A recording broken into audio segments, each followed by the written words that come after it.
Hey everybody, Kenny here. This time bring you a bonus build video for this week. I decided to do an extra one just because this is a build that I've kind of been working on little by little for a very long time. Like, it's just like little ideas that I've had here and there for something I've been wanting to do. And, you know, with the full passive reset that you get on standard league characters, it's a lot easier to try out a weird build that you really wouldn't get too much out of if you were to try and run from scratch. So for that reason, like, that's why I'm considering this a bonus build and not a build that I'm recommending as something to start with, just because it's, well, I'll just show you what I mean. So gear-wise, we're looking at pretty much Templar gear, and the chest is just this 5-link that I had. Preferably, it would also be armor energy shield, but in this case, it's armor evasion because that's what the piece was. You don't need a 5-link for this. The reason that I'm using this is just that having these 3 red slots allows me to put Enduring Cry on the chest. Nothing is supporting the Enduring Cry. It's just an extra red slot that allows me to have it there. That's really all this is providing. So gear-wise, yeah, there's really nothing special going on here. I'm getting some elemental damage to attack. I'm getting some resistances. This is a unique that gives you extra burning damage and extra resistances. You know, the helmet. There's a bonus to minion gems. We're not using any minions, so that doesn't really do anything. So the extra accuracy is really all we're really getting here, but yeah. But extra armor is always good. The shield, once again, even though it's a unique, it's really there for the resistances and nothing else. I mean, it gives extra physical damage to cold, but that's not really a major thing for this build. This wand has some nice spell damage implicit. Nice bonus to lightning damage, and it adds flat fire damage to spells, which is the main reason why I'm using it. The gloves are my Ascension gloves, pretty much. So just, you know, Word of Fury is just, if you've never seen it, it's when you see like a barrage of fireballs kind of fly out. So like you'll see it like start from like one side and like sequentially move from like one side of the screen to the next. And the boots have some cash resist there. And aside from that, nothing particularly special. The belt, just, you know, for stats, for the life, for more cold resist, and some leech. But gem-wise, what we're really running here is a Spellslinger with Exsanguinate being supported by Combustion. Then we have our Temporal Rift and Flame Dash for our escaping. And we have a Vitality Aura being supported by an Arrogance, so that it uses health instead of mana. Right here we have our, so in order to, when you're using Spellslinger, you need to be using a wand, preferably one skill, to use whatever it is that is being supported by Spellslinger. So in this case, we're using Power Siphon as our means of using the spell that is connected to Spell Slinger. And we have Barrage set to that, so that way like it fires our projectiles in a... So, Power Siphon fires five projectiles, Barrage adds additional projectiles, and it causes them to fire in a row. So our Power Siphon, we look here, it fires 9 projectiles sequentially. And then we have life gain on hit and life tap. So it consumes life to use, and it heals us when it hits enemies.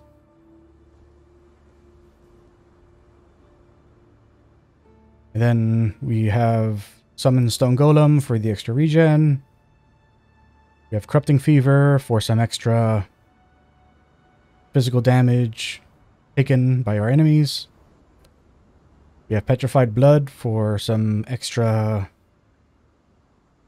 damage mitigation.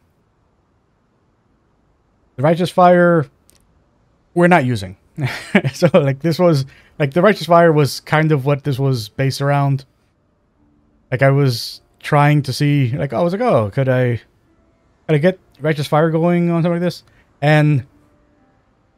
Actually, I think I could. I think if I put Fire Resist on this, then that'll do it. But because my... going into part 2 reduced my fire resistance to 70%. I was originally overcapped, and now I'm just under cap. Which I think... So previously I was able to sustain Fire Shield, and now I can't. So actually I'll go to the hideout.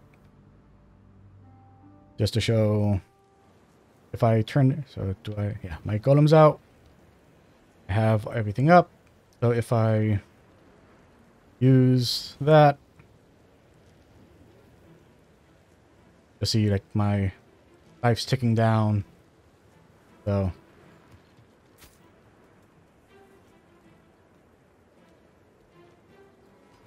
let me see.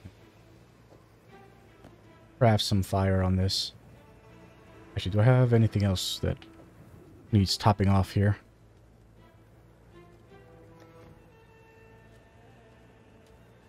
Oh yeah, yeah, we need lightning, so.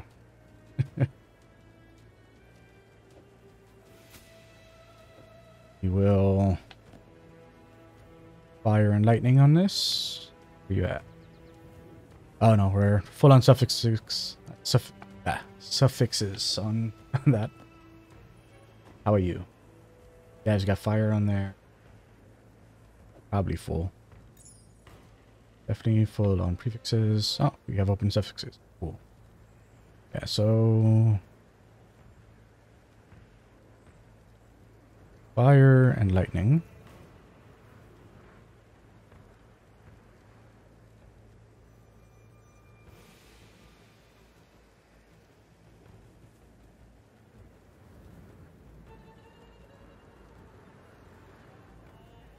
Yeah, we'll just do that. So now, sitting back at overcap on fire. We need to do a little more work on our lightning.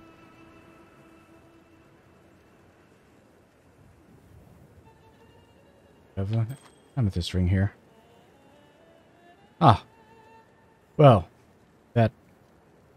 Well, no, because that's fire anyway, and this is fire here also, right? Yeah, it wouldn't have mattered. Now that we have that again, are we able to sustain? That back on. Fire. No, still can't sustain. So there's still something wrong, but I'm not sure.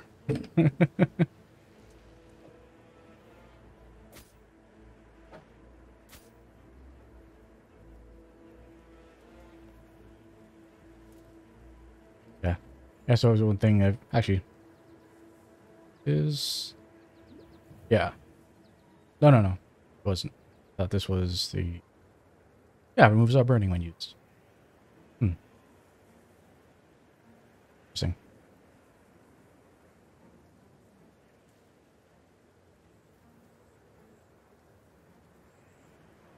I'm not sure why that didn't get rid of this.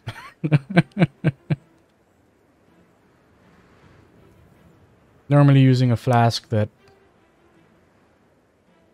quenches burning gets rid of righteous fire, but it didn't. But that's not what the build's about anyway. That was just something I was curious about.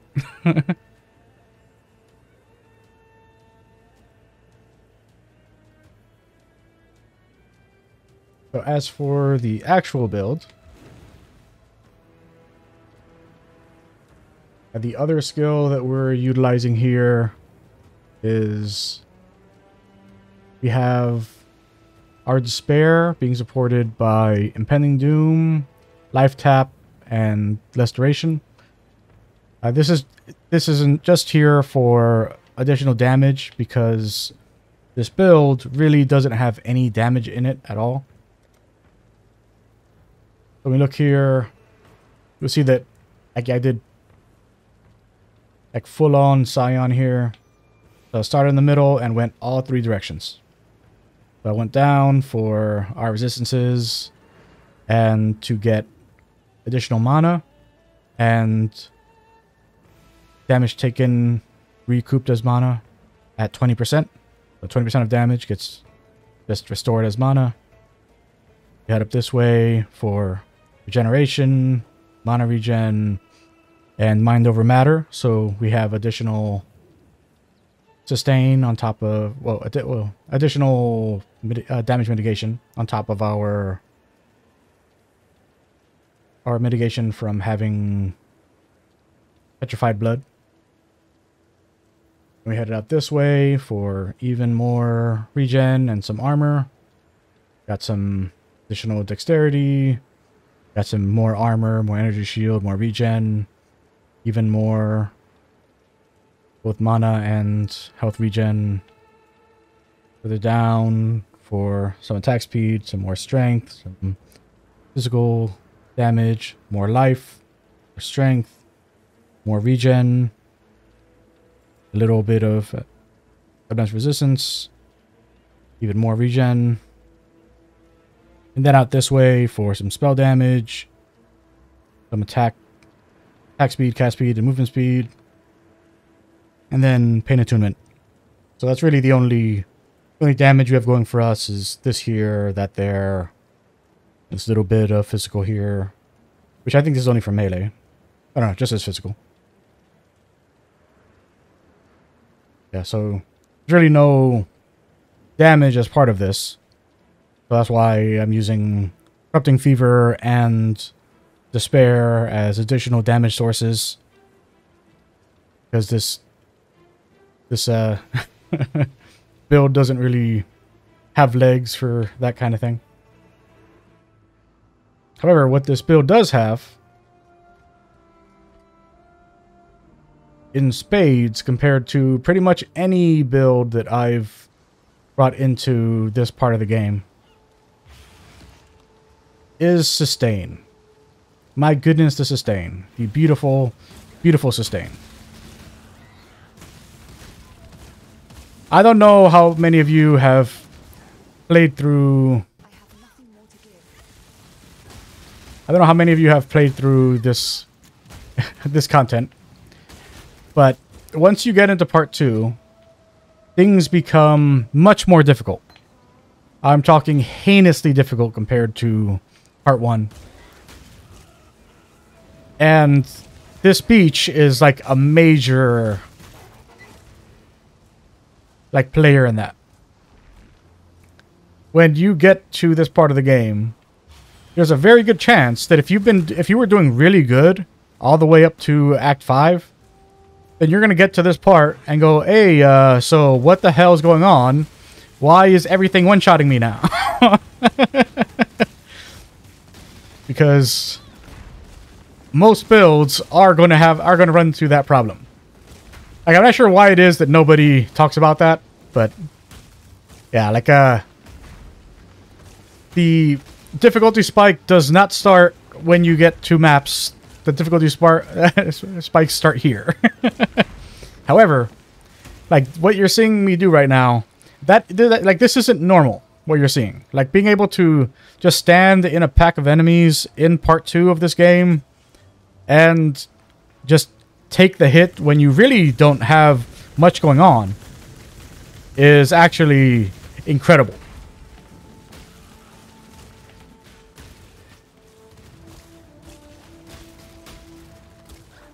Like almost any other build I have, like the way I would be playing would be, I'd be stopping, attacking, run, you know, just using my, you know, my abilities to keep myself out of harm's way, you know, not stepping on damage ground effects. I would be avoiding damage at all costs. Even at this being the first part of, well, I'm not the first part. I mean, there is the Return to the Twilight Strand, which is technically the first part of part 2, but I mean, but this is sustained. You know, this is doing well, very well.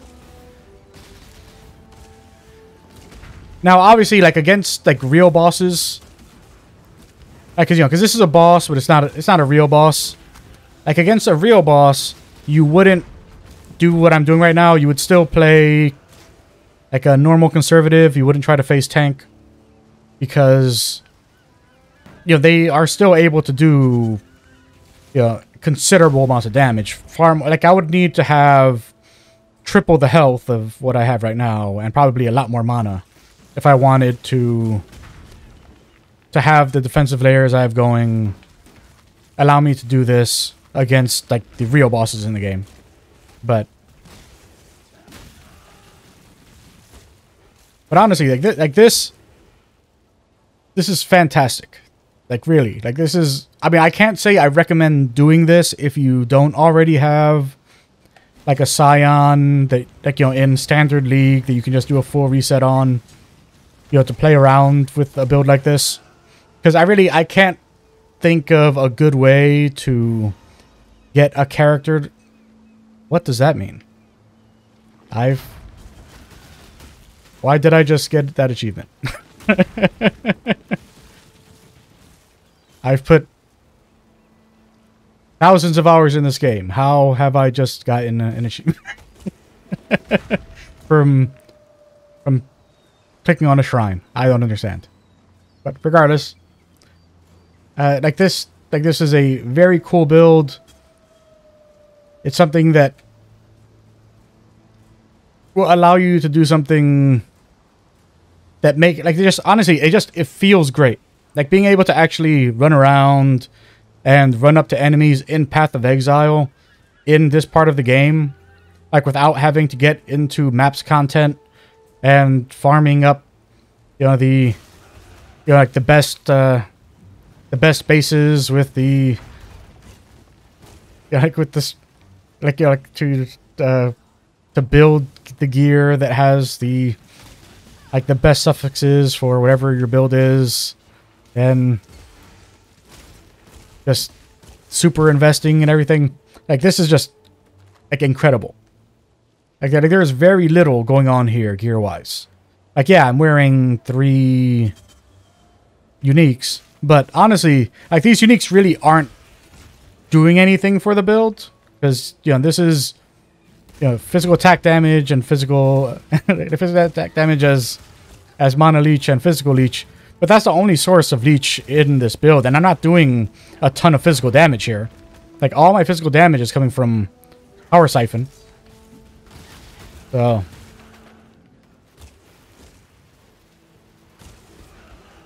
like as you're seeing, my Power Siphon is not doing a ton of damage. I mean, like that right there, because I have life tap going on, it's a little higher now. As you can see it, it jumps from 50 damage to 60 damage, which, once again, not great. But yeah, but it's not about the amount of damage you're doing here. It's about the fact that you can get by. You know, you can, like, even with this cruddy damage, you can still do very well.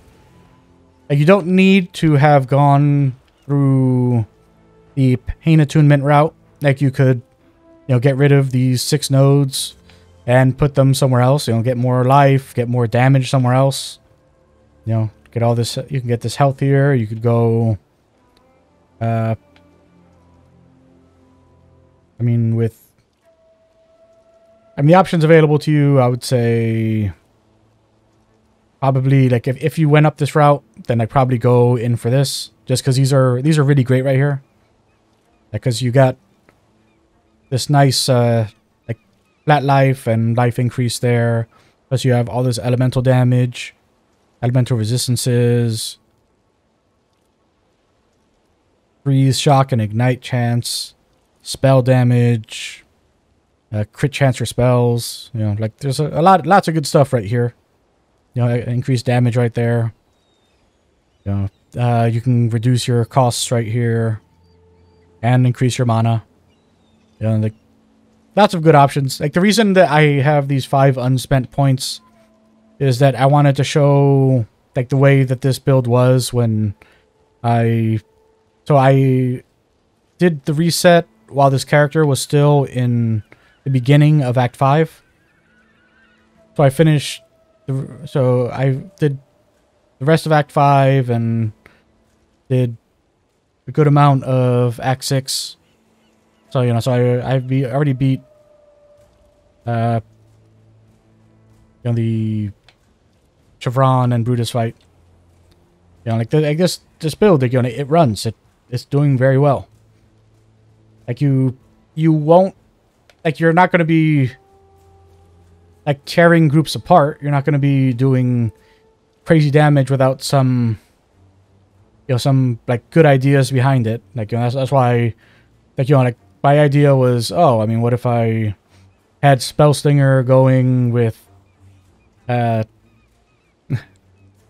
Exsanguinate that was also setting things on fire, while I'm cursing enemies, like, to get that extra damage out. Because honestly, that was the only way I could think of to deal damage with this setup at this point in the game.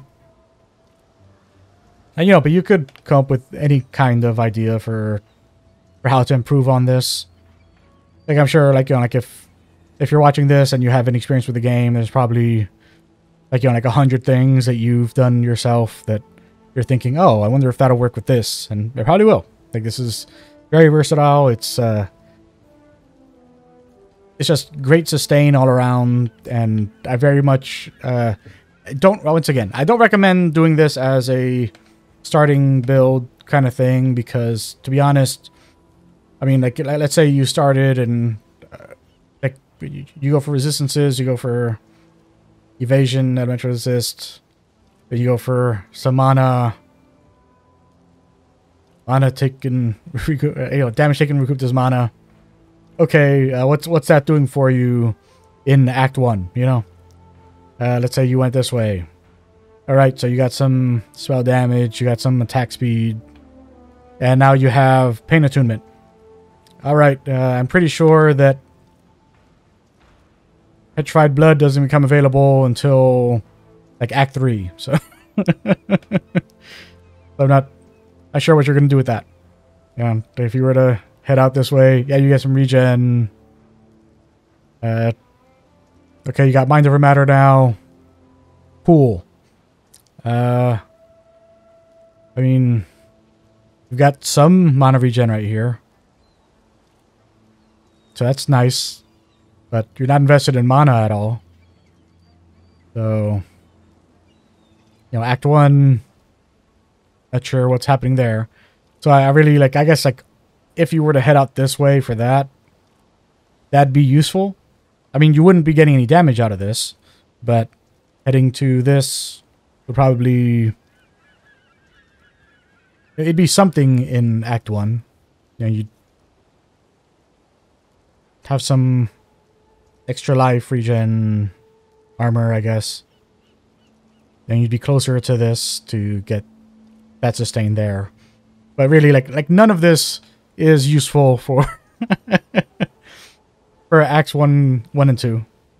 Like, by Act 3, like, this is probably you know, like having gone this way will probably have like paid dividends by Act 3, and then getting here and down there, you know.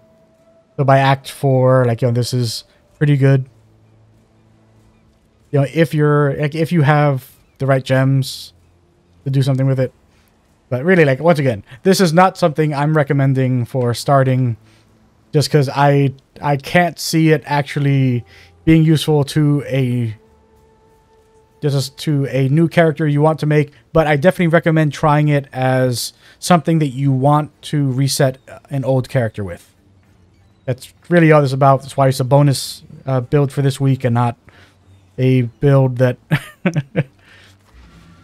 yeah, that I put out on Mondays for what I actually recommend, like, running a new character with.